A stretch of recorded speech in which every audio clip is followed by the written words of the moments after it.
Bon, je pense qu'on va pouvoir commencer. On est plus de 45 participants maintenant, donc c'est super.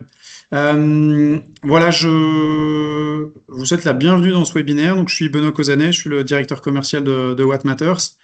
On a fait ce webinaire à la demande de syndics, de vous, et de pas mal de copropriétaires aussi, par rapport à toutes ces nouveautés qui arrivent avec notre cher nouveau gouvernement, les nouvelles réglementations et les nouveaux moyens de financer les rénovations énergétiques. Donc voilà, pour mettre un petit peu tout à plat sur ces nouveautés, on a décidé vraiment de se lancer dans cette information.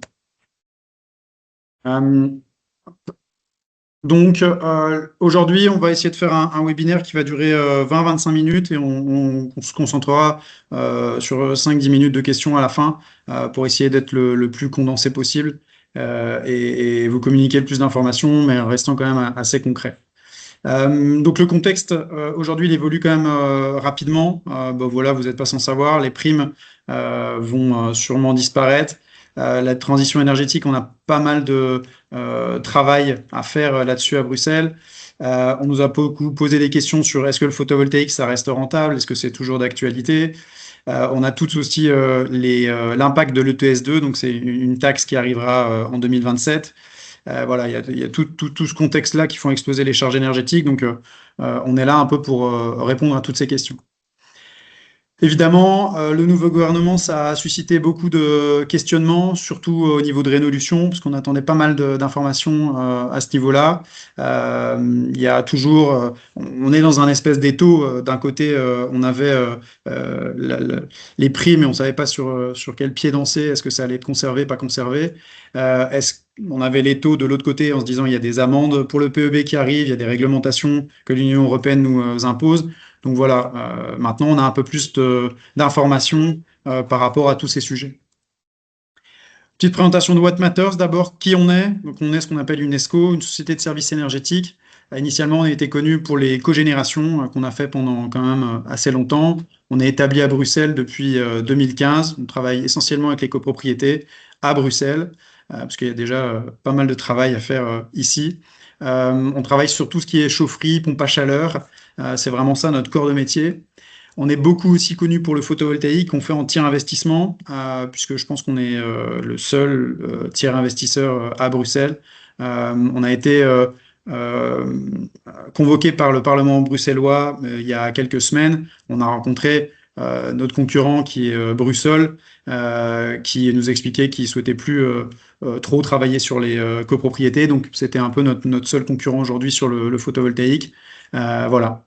On fait aussi tout ce qui est isolation de toiture pour combiner avec le photovoltaïque. On fait des bornes de recharge anti-investissement et on est un pionnier sur le partage d'électricité. On a quand même pas mal de communautés d'énergie qui fonctionnent aujourd'hui à Bruxelles. Voilà, on a un maillage vraiment un petit peu partout dans les communes à Bruxelles. On a 160 copropriétés en gestion. On a rénové 15 000 logements. Voilà, on fait 11 millions de chiffre d'affaires, donc on a une assise assez importante et on continue à évoluer et à grandir. Aujourd'hui, on est 28 ingénieurs, techniciens, financiers, administratifs. La photo date de cet été. On a déjà fait 5 recrutements supplémentaires depuis. On a vraiment une équipe pour gérer vos projets de A à Z, pour vraiment tout faire. Donc la conception, la fabrication, on a nos propres équipes de montage.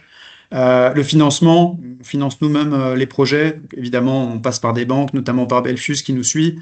Et la maintenance, on a des équipes de maintenance qui viennent supporter et suivre les projets. Le contexte à Bruxelles, on va rentrer vraiment dans le vif du sujet. Je vais faire tout un volet vraiment réglementaire et financier, et ensuite je passerai plutôt sur les solutions et des cas concrets. Donc aujourd'hui, on se rend compte qu'on a quand même le prix de l'énergie qui ne fait qu'augmenter, soit graduellement, soit avec des soubresauts, des pics. Là, on s'attend à quelque chose par rapport à la guerre en Iran. On a eu à l'époque l'Ukraine qui a fait beaucoup parler, qui a fait beaucoup bouger les marchés au niveau de l'électricité. Il y a beaucoup d'obligations croissantes, surtout au niveau du PEB, avec des réglementations qui sont assez drastiques et qui ont été votées déjà à Bruxelles en juin 2025. On a aussi un impact sur la valorisation immobilière. On sait que les PEB vont décoter les mauvais biens, et donc il y a vraiment un aspect sur la performance énergétique qui est un enjeu aujourd'hui sur les copropriétés, et ça va de pair avec la rénovation.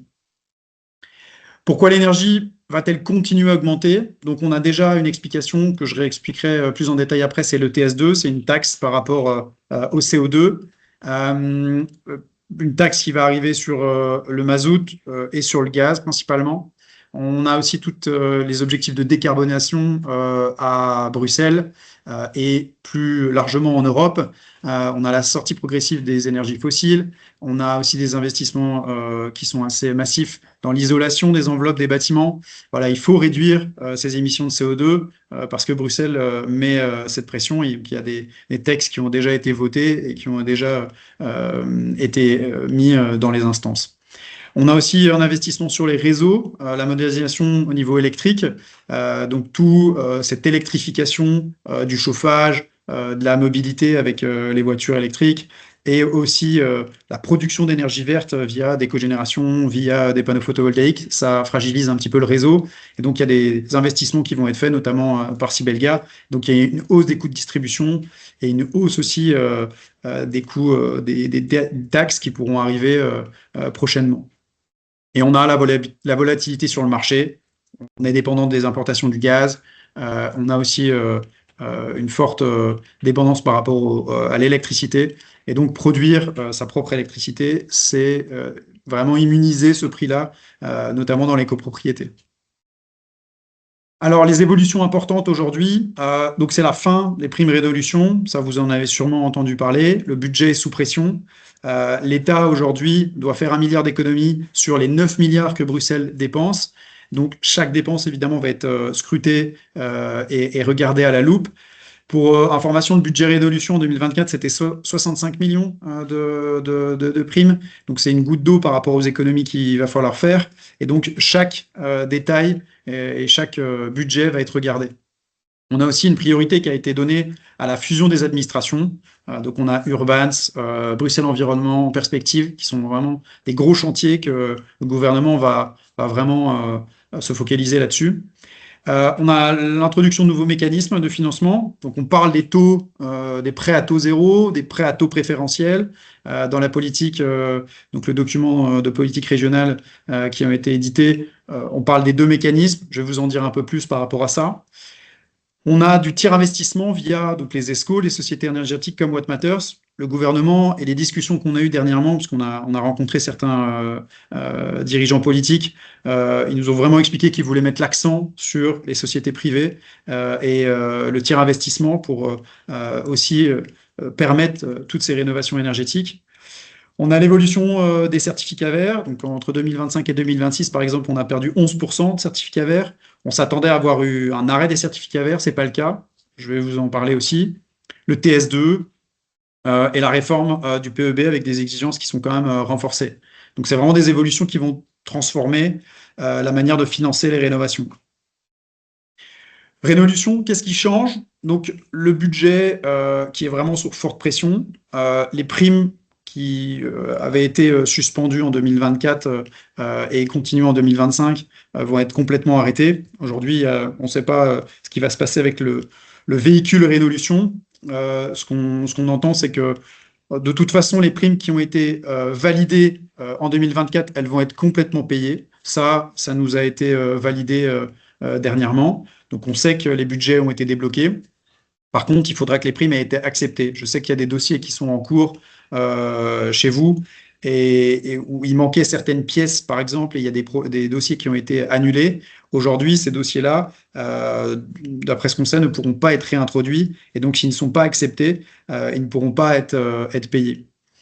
Les bons élèves aussi qui avaient fait des travaux en 2025, on s'attendait à ce qu'il y ait un incentive, quelque chose qui permette de financer ou en tout cas d'aider les travaux qui avaient été faits pendant la période de 2025. Ça ne sera pas le cas.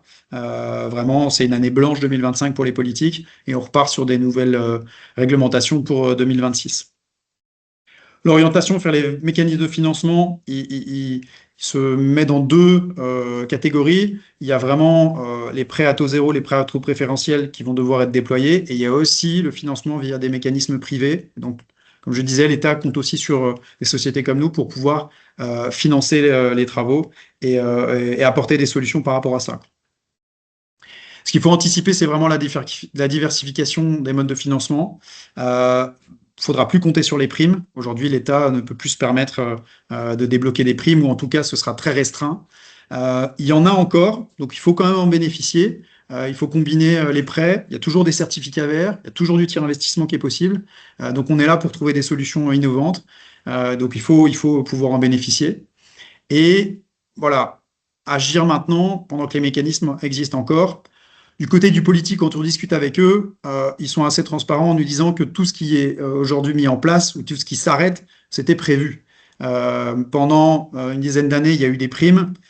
C'était un peu la carotte pour pouvoir réaliser les rénovations énergétiques. Maintenant, ça s'arrête. C'était aussi prévu. Donc, le gouvernement a fait que ça s'est précipité, mais c'était quelque chose qui devait arriver.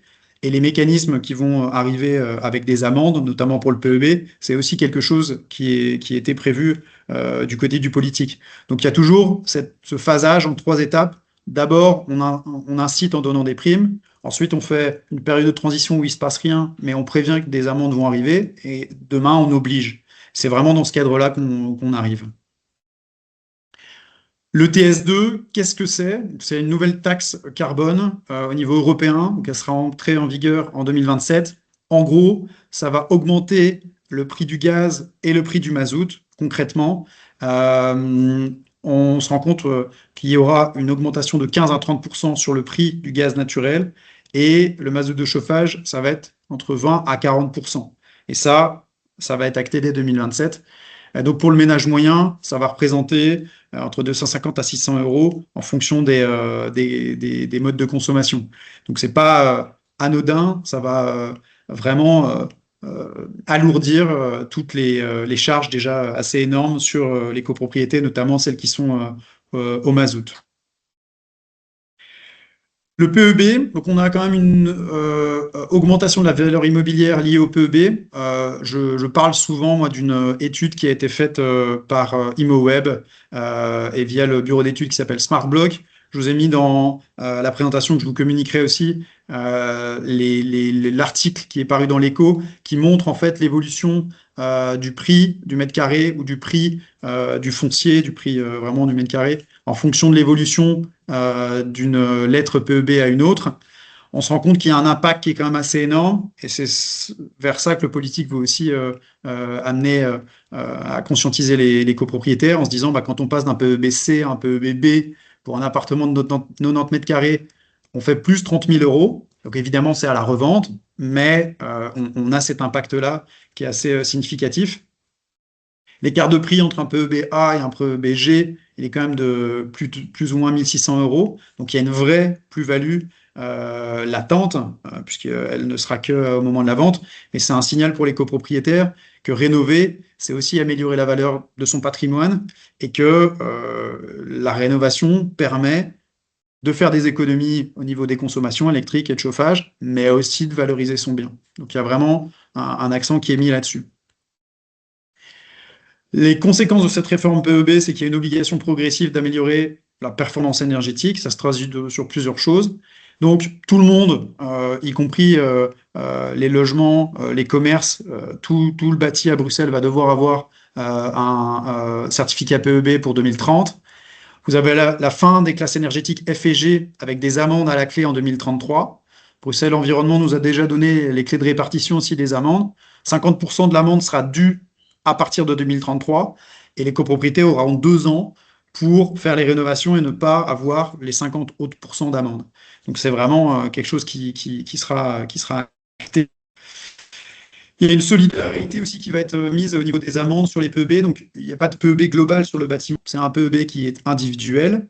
Et pour forcer les copropriétés à pouvoir et les copropriétaires à faire les rénovations, notamment sur les biens communs, il y a une solidarité qui a été mise. Donc s'il y a un appartement F ou G, cet appartement va avoir une amende, mais tous les copropriétaires vont financer ces amendes-là. Donc il y a vraiment cette volonté de pouvoir transformer le bâtiment dans son ensemble et pas simplement regarder au niveau individuel. Maintenant, le PEB restera individuel, il n'y aura pas de PEB de copropriété. Au niveau global, il n'y aura pas de PEB non plus des communs. On a la fin du mazout qui est imposé en 2035 pour les chaudières de plus de 15 ans. Donc ça aussi, il va falloir regarder. C'est corrélé avec le TS2 qui va faire augmenter significativement le prix du mazout. Donc il faut préparer aussi cette sortie du mazout. On a l'impact direct aussi sur la valeur des biens immobiliers. Plus on a un meilleur PEB, mieux c'est. Les PEB qui sont les moins bons seront très difficiles à vendre aussi. Donc un immeuble performant, c'est vraiment plus attractif sur le marché. Les certificats verts, il y en a toujours. C'est pas la fin. Souvent, on me pose la question en disant, voilà, l'année dernière, Benoît, tu nous avais dit que les certificats verts, ça allait s'arrêter. C'est plus du tout le cas. Il y a eu aussi parce qu'on avait, pas de gouvernement et donc il n'y a pas de décision qui a été prise. Mais il faut vraiment se rendre compte que les certificats verts, ça permet de rentabiliser les installations photovoltaïques. C'est le dernier subside qui nous reste à Bruxelles. En Flandre, il n'y en a plus. En Wallonie, il n'y en a plus non plus. Donc on sait que ça va globalement pas rester éternel. Mais c'est quelque chose sur lequel il faut vraiment se poser la question. C'est une source de revenus sur 10 ans. Maintenant, on couple ça avec du partage d'énergie qui permet de maximiser la rentabilité. La fin des certificats verts, aujourd'hui, on n'en est pas sûr. Tous les ans, Bruegel fait un audit des certificats verts pour dire voilà, où est-ce qu'on en est. Et le gouvernement peut suivre ce que Bruegel propose ou décider d'arrêter. On sait que si un arrêt est programmé, il y aura un délai de 3 mois entre le moment où on décide et le moment où ça s'arrête. Donc on sait très bien qu'il y aura un vrai goulot d'étranglement, qu'il y aura un rush sur les installations photovoltaïques le jour de l'annonce des certificats verts. Donc il faut vraiment anticiper aussi ça. Et le photovoltaïque, ça reste vraiment aujourd'hui un levier assez puissant pour augmenter les classes énergétiques et aussi diminuer les consommations. J'ai une petite vidéo à vous présenter sur ce qui a été dit par Georges-Louis Boucher. J'espère que le son va pouvoir être partagé aussi. Hop, hop.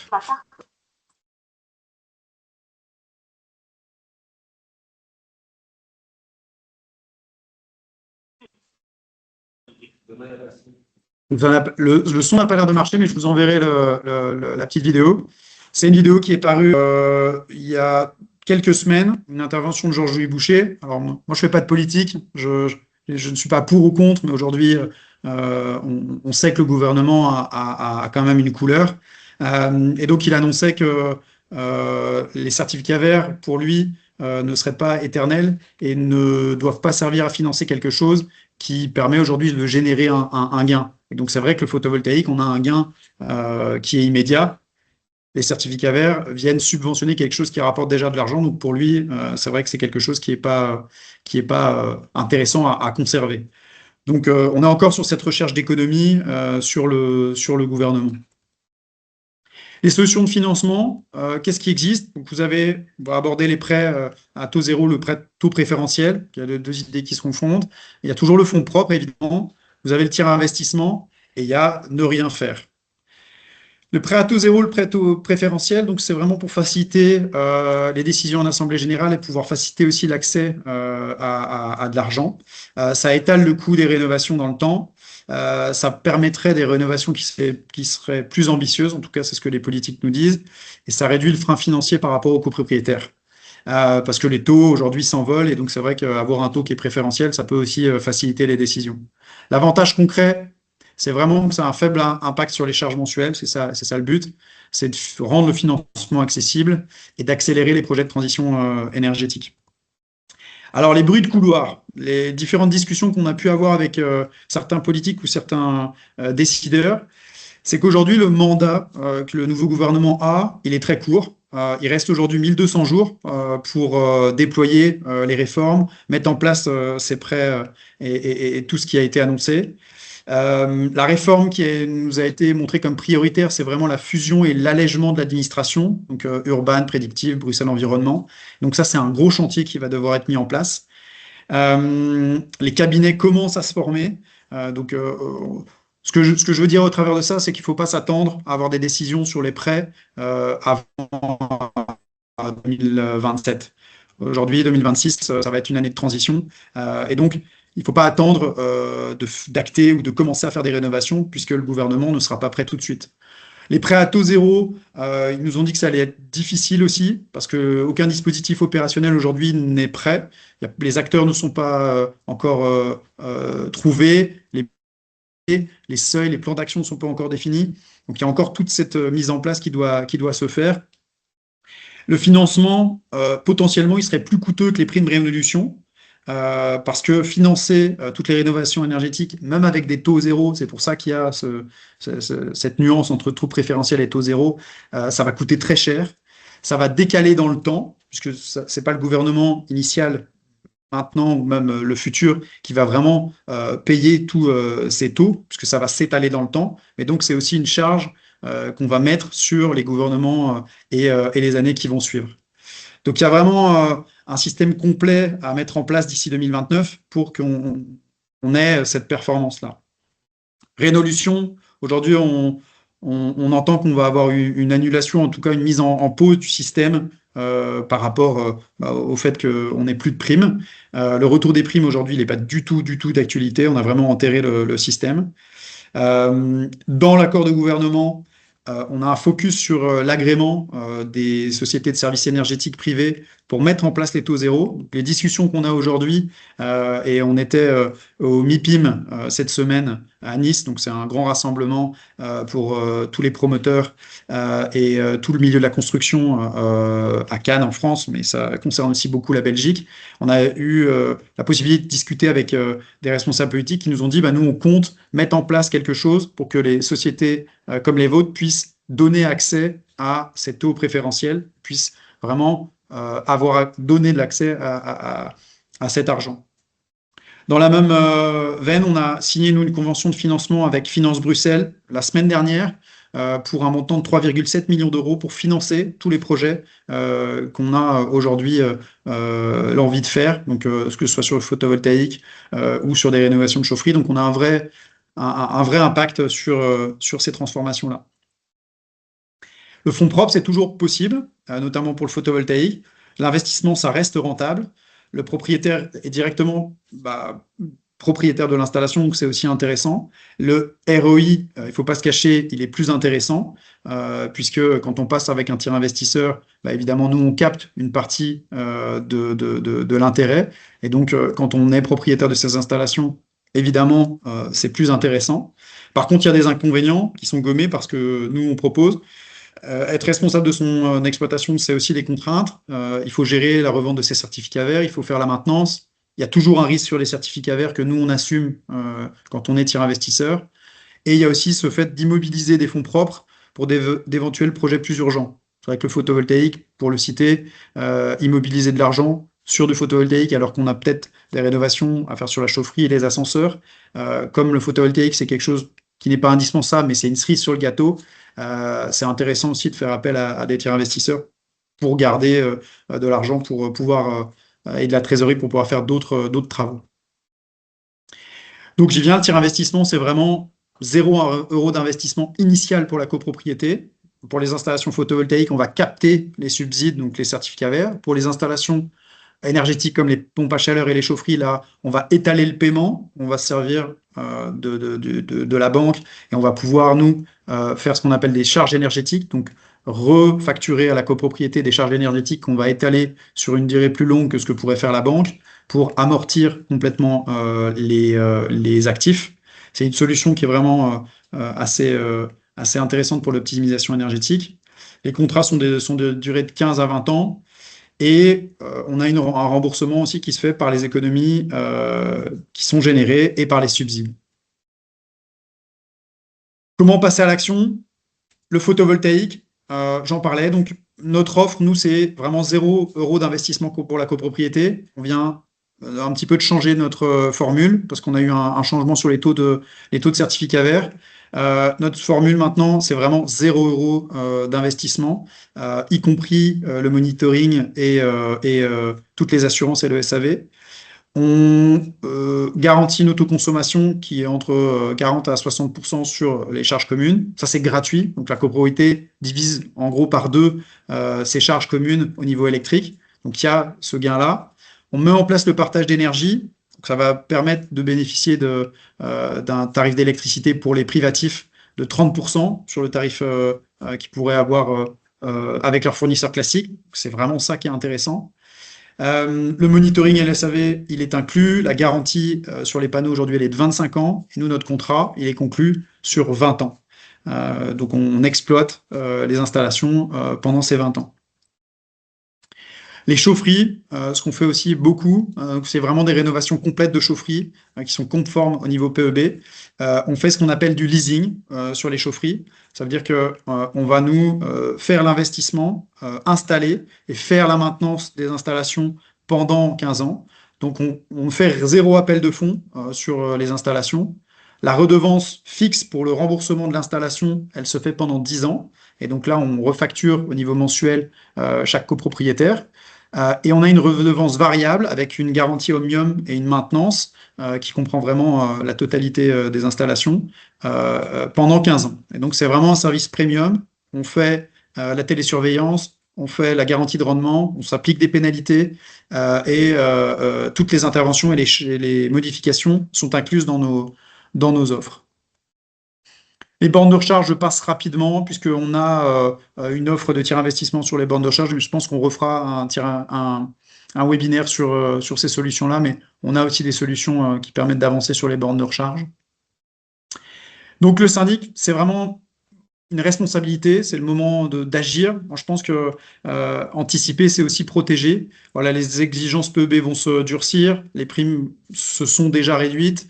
Il faut vraiment agir maintenant pour avoir un réel impact sur les copropriétés. Moi, je pense que faut pas attendre d'avoir une demande aussi de la part des copropriétaires. Souvent, on me dit oui, mais Benoît, les copropriétaires nous ont pas demandé d'avoir un projet photovoltaïque. Moi, je pense que ça doit aussi venir de la part des syndics. C'est votre rôle.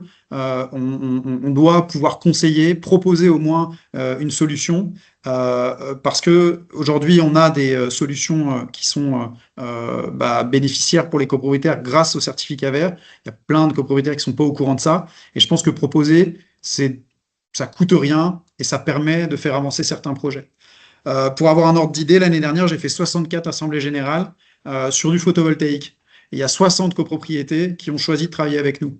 Ça montre qu'il y a quand même une conscience et que les gens sont quand même intéressés par ces offres-là. Sur les 64, il y en a 60 qui ont fait du tiers investissement, 2 qui ont financé leur projet en fonds propres et 2 qui ont décidé d'attendre et de postposer la décision. Donc c'est pour que vous voyez un petit peu aussi ce que ça impacte et comment les gens décident.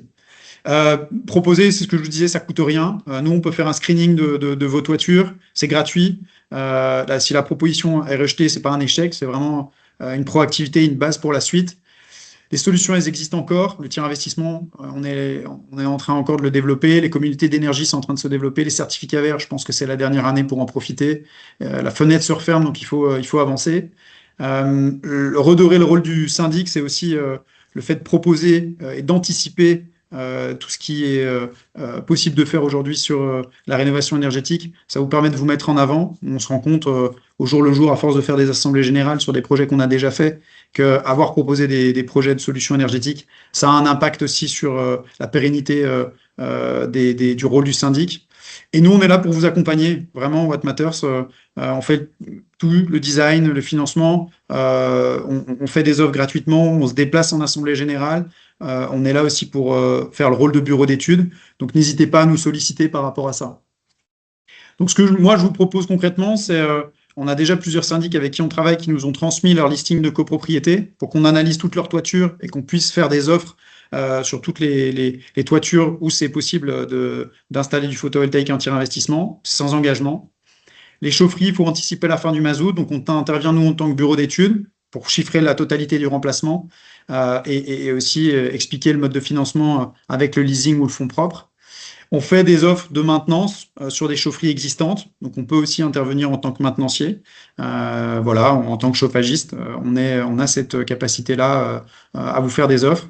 Et on peut venir faire des formations et des informations auprès de vos équipes, auprès de vos collaborateurs, pour pouvoir vraiment expliquer tous les enjeux. Aujourd'hui, j'ai balayé rapidement tout ce qui se passe, mais on a pas mal d'autres cordes à notre arc et d'autres offres à vous proposer. Donc, n'hésitez pas à nous solliciter pour qu'on puisse se rencontrer et discuter.